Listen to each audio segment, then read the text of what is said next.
Hello everyone, Darren here, and on today's episode we're going to look at the 7th installment of the Map Awareness series. Now, I figured I'd show this game. I will give a disclaimer that I had to use the replay system because I was not prepared for this game or its outcome or the longevity of the game, so I had to go and use the crappy replay system, but I tried to mimic my movements as best I could, so I apologize beforehand, but mainly focus on the map and my movements, not what I'm aiming at. But beyond that, we are on Live Oaks. It is a standard battle, and I am currently in my brand new premium tank that I just picked up because it was like the deal of the week or so last week, and that was the Rover, followed by a 3-digit number that I don't remember.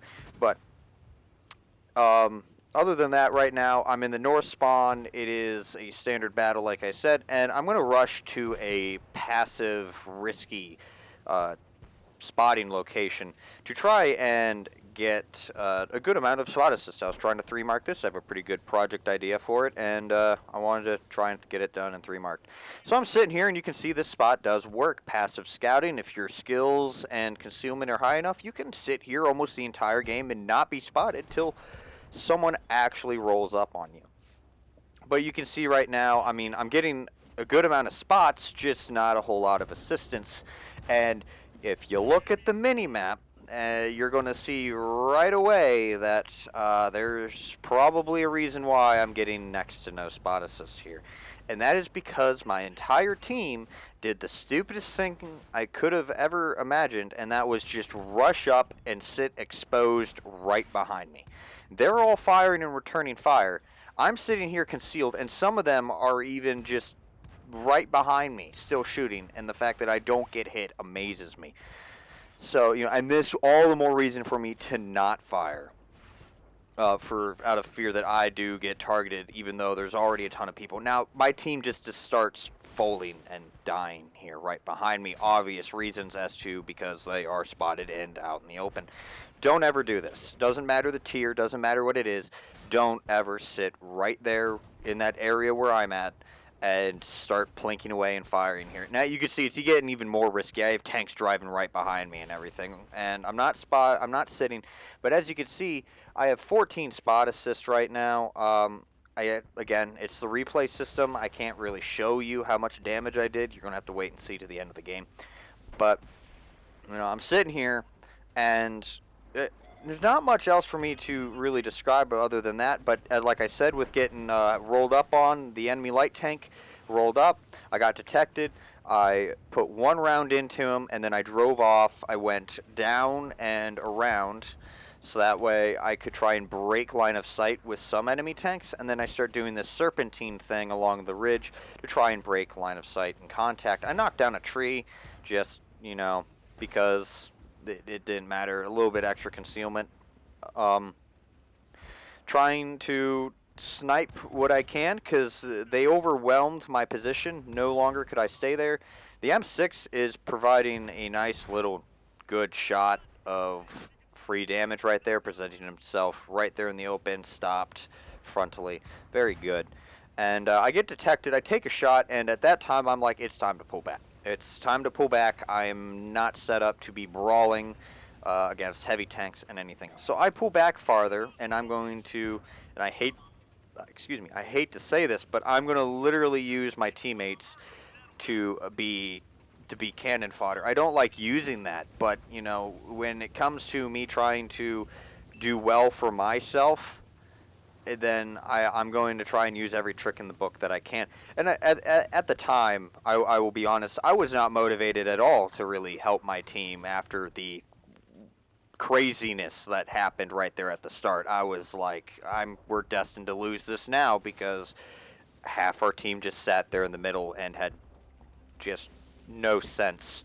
So I really wasn't motivated at that point. I was in it for myself, I will be honest.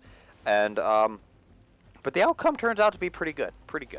Not only for myself, but for the team.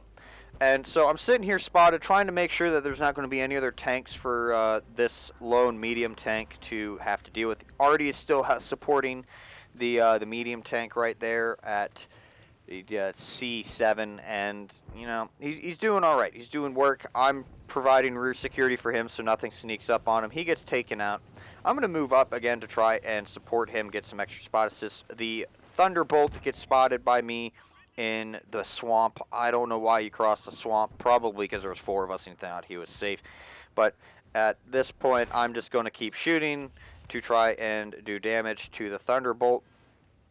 And what I'm doing right now is just trying to snipe. I'm trying to snipe. I have my premium rounds loaded. The replay system is broken, and I don't like the replay system, and it doesn't show you I have premium rounds. But I have premium rounds loaded because I had a feeling I was going to need to try and carry the team a little bit.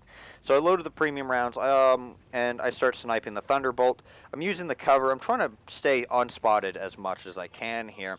And essentially what I'm doing right now is just trying to save my hit points, eliminate what I can.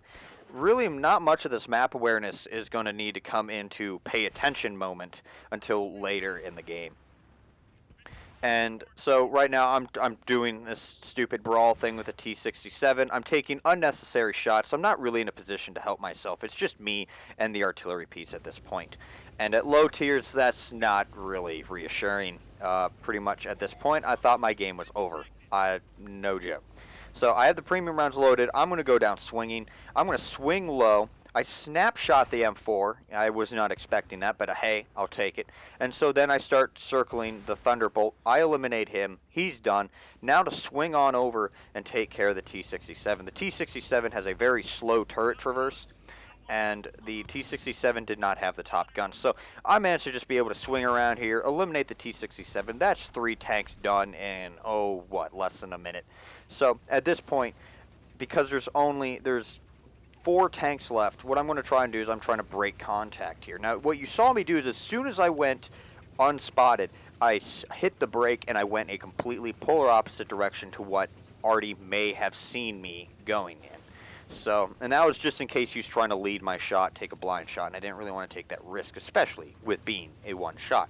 So, at this point, I'm like, my best chance right now is to at least eliminate Artie, and so that's what I'm going to go do. Now, I roll up here, and lo and behold, there is Artie, but, oh, poor Artie, poor Artie, just trying to escape, but he can't, he's gone, take him out, problem solved. It went, now it's me versus 2 heavy tanks and a medium tank right there. Now, there's the British Bulldog. He's going to come into play later, and this is where the map awareness and knowledge of your opponents are going to come into play here very quickly. The Bulldog is very slow. It is it's a Churchill. Anyone that's played the British heavy line knows that Churchills are very slow. So they can't really react to your movements very quickly like a medium tank or a fast heavy medium. And the other one, the medium tank right now, the biggest threat is that AC4. He's got a 17-pounder, and he could seriously knock me out, no problem. So I broke contact, and I decided to swing back around. What I do here is I try and blind fire to where I last saw him, and you see that the round actually hit him, but it bounced off. It ricocheted and went up into the sky. At least I saw that in rewatching the replay. I have no idea if you saw it either. But that's what I saw. I put a couple shots there into the British Bulldog, trying to see if I could knock down some damage. It's not really working. But at the moment, I don't really need to worry about the Bulldog. He's slow. He's in a swamp, so he's going even slower than normal. I do a little bit of trading here with the AC4.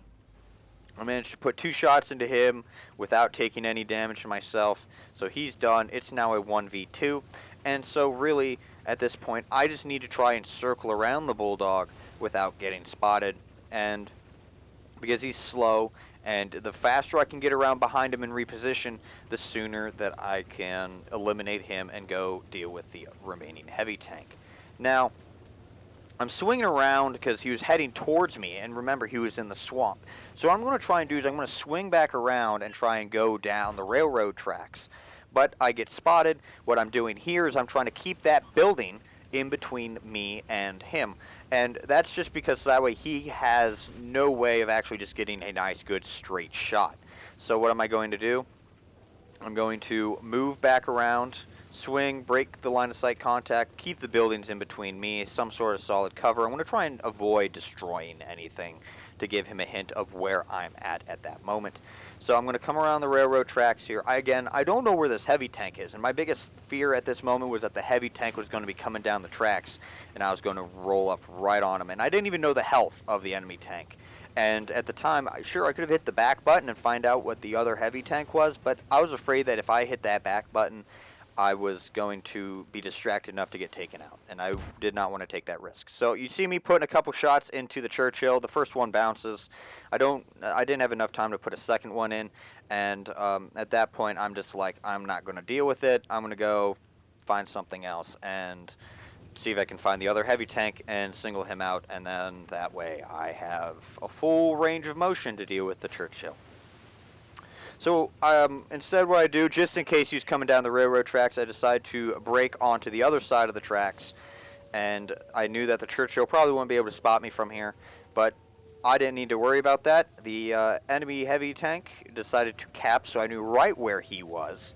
So, and I knew where the Churchill last was, and I knew the Churchill was not going to be able to catch up to me at all anytime soon. So I had plenty of time to deal with the remaining tank here on my base.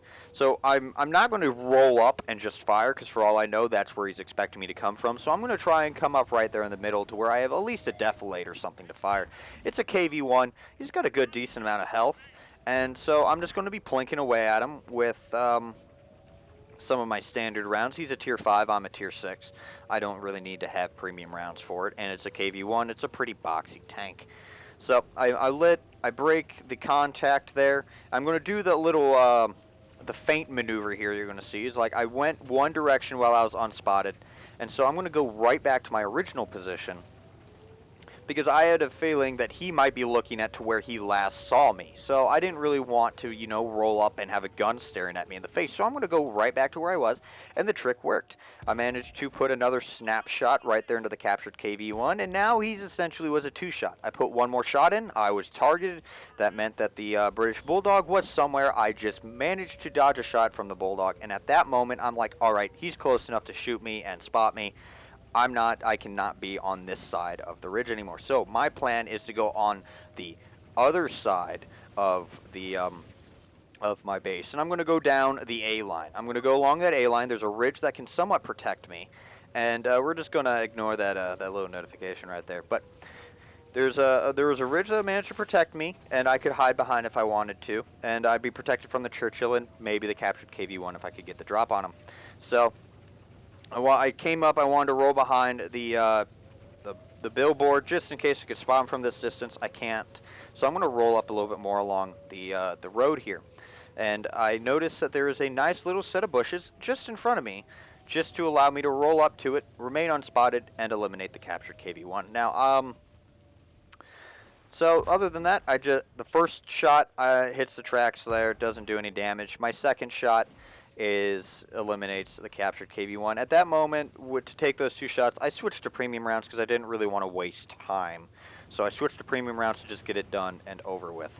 So my thought here as I was looking is that there's 3 minutes left. I don't have the health, and I didn't really want to take the risk of trying to hunt down the Churchill. I really didn't. I had a feeling that I might be able to eliminate him. Capping at this moment was becoming a serious thought in my head because I knew he had the health on me. So I knew, based on the game statistics of how winners decided in the standard battle, I knew that if I survived and he survived, I would still lose because he had more health than me. So my decision was that capping was coming strongly into my mind. It was coming into my mind that it might be a good idea. I didn't really know how much time I had. I figured 2 minutes would be just enough to allow me to cap the base. But I wanted to hold off a little bit. I had a feeling maybe the Churchill would be kind of coming back to defend the base just in case. So what I wanted to do is I wanted to set my 0 hour at 2 minutes. 2 minutes, I had to go back to the base and cap. So, I roll up to the track, see if I could spot the Churchill, find out if it was still worthwhile capping. And, yeah, it was, wasn't really much here in this game. I ended up capping the Churchill is very slow, like I said, so I figured I would going to have enough time to be able to cap the base without having to worry about him rolling up on me. And lo and behold, as you can tell, the game has already been decided. He decided to try and counter cap me just out of sheer rebellion. He knew that he wasn't going to be able to get to me in time. So what you're seeing me right now is I'm just driving around. I don't know why. Originally I was driving around so that way I could keep my speed up in case I did get spotted. But at this point, once I realized that I don't really need to worry about it, I just sat here. And so yeah, you're going to be sitting here staring, watching me for about, 54 seconds of just talking while sitting here. So so I'm going to take this time. I'm going to explain. It's exactly this type of motion of knowing the tanks that you are facing, and the map awareness and figuring out how you can use the elements on the map to break line of sight and where you can go to bring the advantage to you. And that's mainly what this last quarter or last half of this game was mainly to show, was that because of knowing the tanks that I was facing, knowing the capabilities of my tanks, and knowing the elements and the terrain on the map, I was able to overcome essentially a 1v5, 1v6 scenario and come out here with essentially the win. And I'm not going to lie, I am going to win. He did not managed to get onto the base in time to initiate a draw. So I'm going to come out here with a win. And overall, it was a very, very nice game. You're going to see this here very quickly. I honestly was shocked, as the medal that you're going to see me receive was the only second time I've ever actually got this. The first one I don't even really count because it kind of was just pure dumb luck. The second one, would be my first one that I have legitimately earned, and that would be the Kolobanov's medal, which is pretty much winning a game in a 1v5 scenario. The damage output wasn't really that great, as you can see, but it was a tier 6 game, and more of the fact it was just a Kolobanov's medal, mastery badge, high caliber, top gun. I had defender medal, so many medals, but I just wanted to show that, and I felt it was a very good map awareness game. But that's going to be it for this episode. I'd like to thank you all for watching. If you enjoyed this video, hit that thumbs up, and if you want to see more videos like this one, don't forget to subscribe.